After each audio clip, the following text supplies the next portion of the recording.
ಎಕ್ಕ cinema ಬಿಡುಗಡೆಯಾಗುವ ಮೊದಲು CM ಅವರನ್ನು ಭೇಟಿಯಾದ ಯುವರಾಜ್ ಕುಮಾರ್. ಸಿಎಂ ಸಿದ್ದರಾಮಯ್ಯ ಅವರನ್ನು ಭೇಟಿಯಾಗಿ ಆಶೀರ್ವಾದವನ್ನು ಪಡೆದಿದ್ದಾರೆ.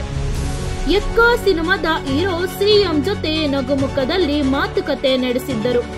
ರಾಜಕೀಯ ಮುಖಂಡರ ಭೇಟಿ ಸಿನಿಮಾ ಬಿಡುಗಡೆಗೆ ವಿಶೇಷ ಆರಂಭವನ್ನೇ ನೀಡಿದೆ. ಸಿಎಂ ಸಿದ್ದರಾಮಯ್ಯ ಅವರು ಯುವರಾಜ್ ಕುಮಾರ್ಗೆ ಶುಭಾಶಯವನ್ನು ಕೋರಿದ್ದಾರೆ. ಸಿಎಂ ಮುಂದೆ ಎಕ್ಕ ಚಿತ್ರದ ಬಗ್ಗೆ ಮಾಹಿತಿ ನೀಡಿದ ಯುವ ಚರ್ಚೆಯ ಬಳಿಕ ಸಿಎಂ ಜೊತೆ ಫೋಟೋವನ್ನು ತೆಗೆಸಿಕೊಂಡಿದ್ದಾರೆ. ಈಗ ರಾಜಕೀಯ ಬೆಂಬಲದಿಂದ ಎಕ್ಕಾಗೆ ಇನ್ನಷ್ಟು ಹೈಪ್ ಸಿಕ್ಕಿದೆ. ತಾತ ರಾಜಕುಮಾರನ ಹಾದಿಯಲ್ಲಿ ಯುವ ಸಿಎಂ ಭೇಟಿಯಿಂದ ಅಭಿಮಾನಿಗಳಿಗೆ ನಿರೀಕ್ಷೆ ಹೆಚ್ಚಾಗಿದೆ. ಎಕ್ಕ ಬಿಡುಗಡೆಗೆ ಸಿದ್ಧತೆ ಪೂರ್ಣವಾಗಿದ್ದು ಈಗಾಗಲೇ ನಾಯಕರ ಬೆಂಬಲ ನೀಡಿದ್ದಾರೆ.